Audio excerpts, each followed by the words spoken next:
Las 10:28, las 9:28 en Canarias. Juan Ramón Rayo, profesor de la Universidad Francisco Marroquín, buenas noches.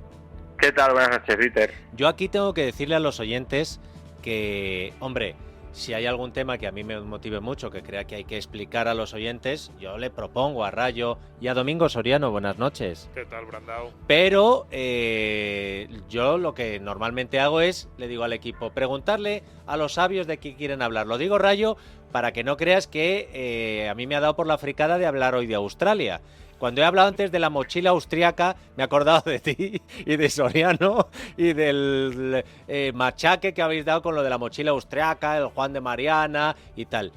Pero claro, cuando llega hoy Escrivá y dice que su modelo es el australiano, sí, vamos a escucharlo porque el que ha querido que hablemos de esto es Domingo Soriano. Yo siempre he dicho que el modelo al que hay que ir es el modelo australiano, perdone que esto le suena así un poco marciano, que es el otro país como España donde sanidad y educación se decide a nivel autonómico, a nivel de regiones, donde realmente lo que se asigna es en función de el gasto efectivo, digamos, o una normalización de cuál debe ser per cápita el gasto en cada uno de los servicios públicos que se generan. Claro, en España estamos muy instalados en esta... Rayo, ha sido oír, esto es un poco marciano y Domingo ha dicho, oye, hablemos de Australia. Por lo menos lo ha reconocido. Yo había visto las declaraciones por escrito, no lo había escuchado y por lo menos lo reconoce, que es un poco marciano. Pero ¿de esto sabemos algo, Juan Ramón, Domingo? Domingo, que ha sido tú el que querías hablar. No, a mí me ha parecido muy raro, él mismo lo reconoce, porque ¿por qué saca Australia? Es decir, siempre que hacemos comparaciones con España, hacemos comparaciones, bueno, o los políticos les gusta mucho la eurozona. En temas fiscales, por ejemplo, que es de lo que estábamos hablando hoy, siempre sacan la eurozona. España es uno de los países con menor presión fiscal de Europa. Y entonces, bueno, pues yo digo, hombre, pero el que mejor lo está haciendo es Irlanda, que es el que tiene la menor presión fiscal. Fijémonos en el que lo hace bien. O digo, ¿por qué no armonizamos? Hoy que hablábamos en patrimonio, digo, justo hablando de patrimonio, estamos haciendo lo contrario de lo que hacen todos los demás países de Europa, ¿no? Y de repente hoy el ministro, para defender esta propuesta de acabar con la autonomía fiscal de las regiones, en vez de mirar a otros países cercanos, se va a Australia. Entonces cada uno piensa, ¿por qué está haciendo esto? Entonces yo, claramente, en el discurso de Escrivá, creo que hay dos trampas y creo que hay que decirlas.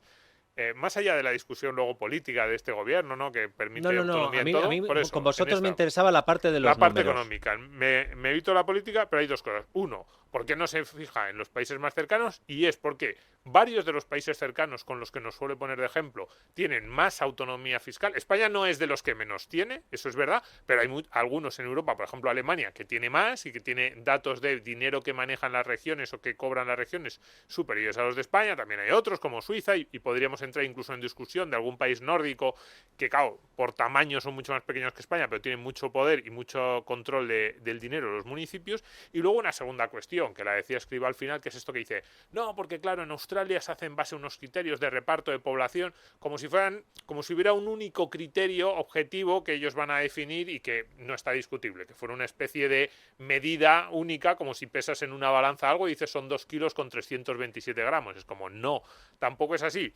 porque el sistema de financiación autonómica español tampoco es tan diferente de eso que estaba describiendo el ministro Escrivá, es decir, una especie de criterios objetivos en base a los cuales se reparte el dinero pues según la población, pero luego uno se pone a mirar los criterios y no son objetivos. No son objetivos porque no pueden serlo, porque hay regiones que dicen tienes que primar la dispersión, o hay otras regiones que dicen tienes que primar la edad de la población si tenemos más mayores, hay otros que dicen no, tienes que primar otro tipo de criterios respecto a pues también lo que han puesto cada uno de los contribuyentes. Entonces, esa venta que hace el ministro Escrivá, que también la hace, por cierto, cuando habla de los datos de empleo y de la desestacionalización, como si hubiera una única forma de hacerlo, es como, no es verdad, hay muchas maneras de establecer esos criterios teóricamente objetivos que nos vendía, y luego dos, ¿por qué pones el ejemplo de Australia? Porque es el que te sirve justo para lo que quieres vender hoy y entonces te olvidas de los ejemplos que nos estás poniendo cada día. Rayo. Sí, no, efectivamente, como dice Domingo, el modelo que tenemos en España ya es muy parecido a eso.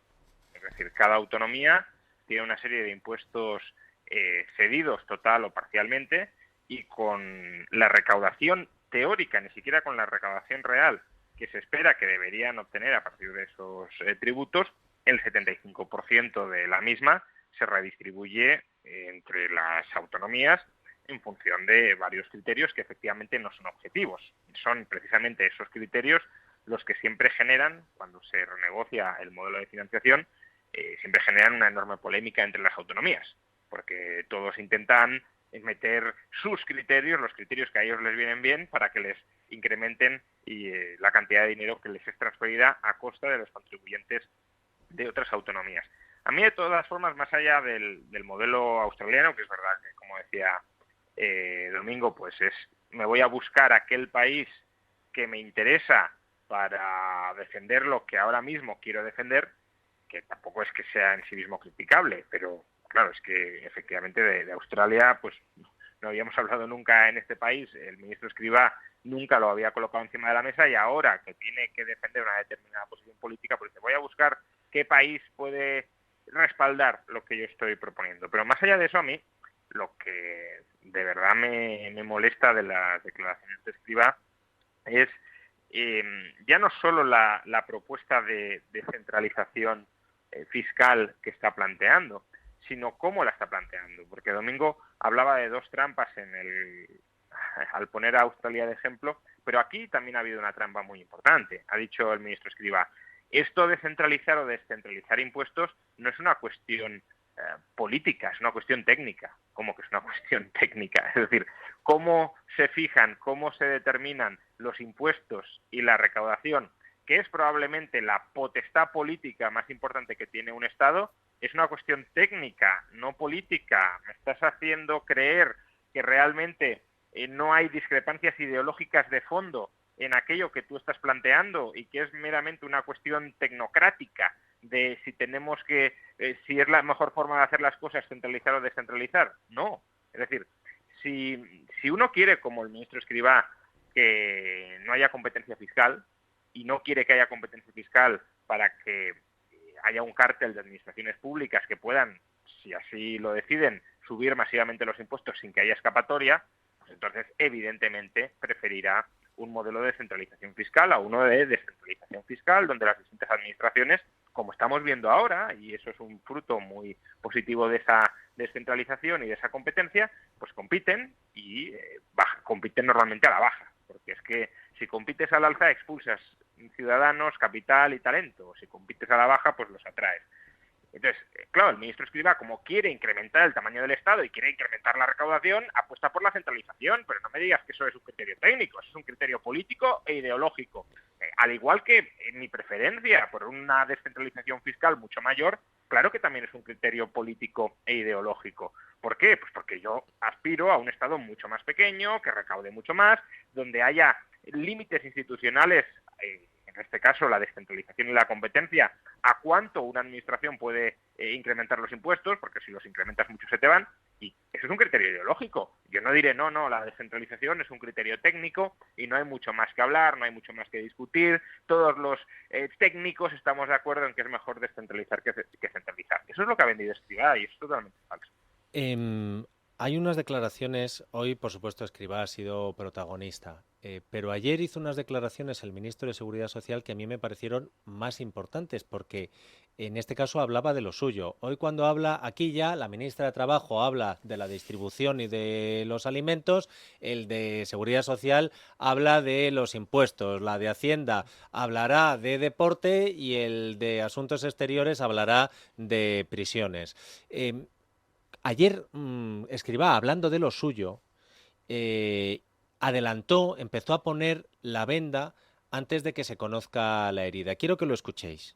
Podemos estimar que los afiliados a la Seguridad Social crecerán en el mes de septiembre aproximadamente unos 60.000, o sea, 60.000 afiliados más en términos desestacionalizados, lo que constata un mes más que en un contexto de incertidumbre y contexto internacional, económico internacional tan complejo, el mercado de trabajo español está resistiendo de una forma sorprendente. Este es un dato, 60.000 afiliados más en un mes, que sería muy bueno en cualquier contexto, por lo tanto, más notable aún en el contexto en el que nos estamos desenvolviendo como resultado del brote inflacionista asociado a la guerra de Ucrania. Esto quiere decir que desde que empezó la pandemia, Ya tenemos 750.000 empleos más que el nivel prepandemia. Y podemos ver que simplemente lo que va de año tenemos ya 400.000 afiliados más a la Seguridad Social.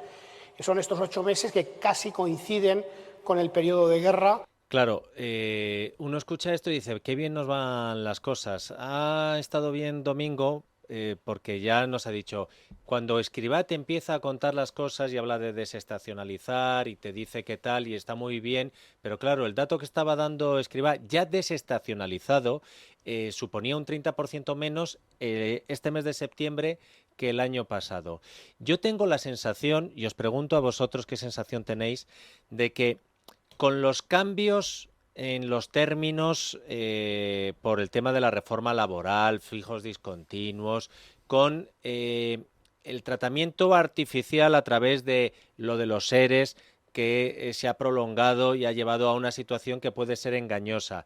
Que la situación, cuando se descubra cuál es la situación real, nos podemos llevar un soplamocos tremendo. Ya el otro día teníamos el dato de todas las empresas que se habían cerrado en agosto. Mañana los que dieron esos datos son los gestores, que son los que se saben qué es lo que está pasando, porque son los que tienen que hacer los papeles. Mañana vamos a tener un programa especial en la última parte del programa con gestores y con autónomos para que nos digan ellos cuál es la realidad que ven, que están sintiendo, más allá de cifras y de discursos políticos, Domingo, pero yo tengo la sensación de que cuando se quite el velo nos podemos llevar un susto. Sí, y cuando empecemos a ver lo que hay detrás de las estadísticas y de ese tecnicismo, es decir, el ministro Escrivá, por eso decía antes, cuidado con este tipo de discursos. El ministro Escrivá, cuando llegó al gobierno, muchos dijimos, parece de los ministros mejor preparados. Y bueno, puede aportar algo de solvencia en un gobierno que en otros ámbitos pues generaba muchas dudas. Y yo, sin embargo, ahora mismo es del que menos me fío. Y lo digo sinceramente, es de los que menos me fío, es del que menos me fío porque utiliza sus conocimientos técnicos, que los tiene precisamente para engañarnos más. Lo que es más grave, casi prefiero a uno que directamente no sabe que a uno que intuye que intuyes que te está tratando de engañar, que está tratando de mentirte. Entonces, por eso, de repente te coge un país que no sabes muy bien, te hace comparaciones cada día como le da la gana, y la cuestión, por ejemplo, de la desestacionalización. Dices, como si hubiera una sola manera de desestacionalizar, no lo es. ¿Por qué siempre nos hemos fijado? Es verdad que el dato en bruto tiene una serie de complicaciones, pues que le puede afectar cuestiones de calendario, pero también tiene una parte muy buena, que es como cuánta gente había afiliado a la Seguridad Social el día 30. Y el día 29, el día 28, y hacemos, ¿cuántas había? El último día del mes y hacemos la media. Y luego miramos, no, si las cuestiones de calendario, pero tengamos el dato en bruto. Entonces ahora el ministro, que no le conviene el dato en bruto, empieza a darnos desestacionalizado, y no solo eso, sino que empieza a haber dudas, porque eso es el principal problema en los últimos meses, cuando otros servicios de estudio, que además no tienen, por cierto, no se están jugando nada, en principio un servicio de estudios de un banco o de cualquier otra entidad, decir que hay 10, 20 o 30.000 afiliados más o menos en términos desestacionalizados le da igual, y sin embargo estamos viendo como en los últimos meses prácticamente todos aquellos que hacen ese cálculo dan unos datos bastante peores que los del ministerio, y entonces cada uno empieza a dudar y dice, ¿estamos dando ese dato desestacionalizado? ¿Quién lo está calculando? ¿Lo estamos dando para ocultar el dato real? ¿Para hacer que en el titular de la nota de prensa aparezca como un dato algo mejor? Y yo sinceramente sí que tengo dudas. Cuando antes no las sabía sobre este tipo de estadísticas, nos poníamos a discutir sobre si las medidas para revertir eran mejores o peores, pero no teníamos dudas sobre las estadísticas. Y una de las peores cosas que está haciendo este gobierno, con la complicidad de sus ministros técnicos, de los serios, es que ahora mismo estamos poniendo en duda prácticamente todas las estadísticas. Ya no discutimos sobre si el dato es bueno o malo o sobre cómo mejorarlo, sino que ponemos en duda la estadística. Lo hacemos con el CIS, en cuestiones más políticas, también en el INE. Hombre, este gobierno, echaron al claro, del INE. Y incluso en este tipo de cuestiones de mercado laboral, que nunca había habido dudas sobre los datos que presentaba el Ministerio cada mes. Ahora sí las hay, yo desde luego las tengo. Juan Ramón. Sí, a ver, efectivamente, pues cuando salgan los datos de septiembre habrá que analizarlos. Los datos de julio y agosto, por mucho que dijera el ministro, no fueron buenos datos. De hecho, él mismo, para vender que son buenos datos, tiene que decir que son buenos datos dentro de un contexto que es malo. Entonces, claro, si lo pongo en relación con el contexto y con lo que podría llegar a ser, son buenos, pero en sí mismos no lo son o no lo han sido y ponen de manifiesto que la economía española se está frenando, que a lo mejor no se está frenando tanto como podríamos pensar que se tendría que frenar, bueno, pero se está frenando. Los datos de septiembre, tanto estacionalizados como desestacionalizados, parece que no son tan malos como cabía prever, aunque todavía estamos a 20 de septiembre. Pero en todo caso aquí la cuestión clave, desde mi punto de vista, es qué va a hacer la actividad económica en España. Si la actividad económica en España sigue expandiéndose, en parte por el efecto rebote, en parte por las políticas de estímulo, que todavía están, aunque se estén retirando, pensemos que la política monetaria, por ejemplo, que es lo que más nos puede terminar afectando, pues las subidas de tipos empiezan a sentirse en la economía a los 6 meses, 7 meses. Es decir, que la subida de julio, que fue la primera, 25 puntos básicos, nada, testimonial, la empezaremos a notar previsiblemente a partir, bueno, hay mucha gente que en el Euribor ya la ha notado, evidentemente, pero en general la actividad económica la empezará a notar en enero de 2023. Entonces, mientras la economía siga con un cierto impulso de crecimiento y eso se mantenga durante los próximos meses, pues los datos no tienen por qué ser devastadores. Los datos indicarán, como han indicado, una desaceleración y un menor tono, pero no tienen por qué haber una destrucción de empleo si España sigue creciendo, aunque sea poco. Recordemos que siempre habíamos dicho que para que España creara empleo tenía que crecer al menos un 2%, y especulábamos que la reforma laboral que este gobierno se quiso cargar y luego en gran medida convalidó, permitía más o menos mantener el ritmo de creación de empleo con un crecimiento del 1. Bueno, pues es que mientras España crezca un 1, y de momento lo está creciendo, pues habrá creación de empleo. El problema será si entramos en recesión, y ese es un territorio que con las subidas de tipos de interés a corto medio plazo no es en absoluto descartable. Un último asunto por hoy, pero al que os pido que le sigamos la pista porque yo creo que es de los que más le interesan a la gente. El gobierno ha tomado, entre otras medidas, que hablábamos de cómo se ha intervenido artificialmente para evitar, oye, a lo mejor la idea es buena, la intención es buena, pero ¿qué consecuencias tiene? Estábamos hablando de ERES, estábamos hablando de cambiar términos en la reforma laboral, el tema de poner un tope para que no se puedan subir el precio de los alquileres. Leía el otro día una noticia en La Razón, cuyo titular es: los propietarios suben los precios de los nuevos alquileres para protegerse del tope del 2% a sus actualizaciones. Es decir, como no lo voy a poder subir, te lo subo ya de antes. Pero a mí lo que más me llamaba la atención de esa noticia es los datos que daban de la reducción de oferta del alquiler. Idealista calcula que en el primer trimestre del año el stock de vivienda disponible para alquilar se ha desplomado un 37%, llegando al 58%, por ejemplo, en Barcelona.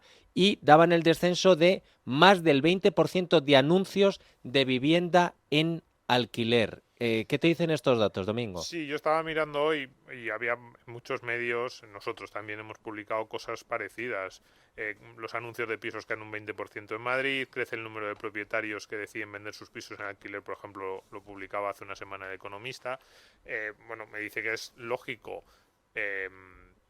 A ver, si tú intervienes un mercado como el del alquiler, con una medida además que puede ser muy lesiva para muchos propietarios porque están subiendo mucho los costes y tú dices que solo va a poder subir la renta ese 2%, pues evidentemente puede haber muchos propietarios que empiecen a tener miedo. Los que estén obligados por ley pues no van a tener otro remedio, pero o bien los que se les queda la casa vacía o los que estaban pensando en alquilar, pues a lo mejor toman otra decisión. Cuidado, que mucha gente dirá, pero es que están subiendo mucho los costes. Siempre lo decimos, hay otra serie de medidas que incluso desde una perspectiva intervencionista, socialdemócrata o de gasto público de ayuda se pueden tomar sin interferir en el mercado, que también tienen sus contras, pues por ejemplo aumento de gasto público, si la medida es pues ayuda a determinados consumidores vulnerables que les está subiendo la renta y ya no lo pueden pagar, pero no afectas a un contrato privado entre dos partes. evidentemente, si tú afectas, al final esto es una intervención, pues como cualquier otro tipo de intervención sobre los precios que se haga, pues los afectados van a tomar decisiones, y es lógico que tomen decisiones en ese sentido. Y este gobierno, no solo por la limitación de precios en alquiler, hay muchas medidas que ha ido tomando este gobierno que ponen en cuestión la capacidad del propietario para tomar decisiones sobre su propia vivienda. Y entonces, claro, es lógico que cada vez haya más gente que diga, bueno, pues la vivienda en España ahora es algo menos segura como inversión, me retiro de ese mercado, o pues eso, en vez de alquilarla, pues la vendo, o a otro tipo de... Lo que pasa es que medidas. la situación es endemoniada, Rayo, para la gente que quiera vivir en algún sitio con un techo. Lo digo porque los tipos de interés están subiendo. Comprar una casa va a resultar, ha subido también los precios, aunque ahora parece que están llegando a cierto techo.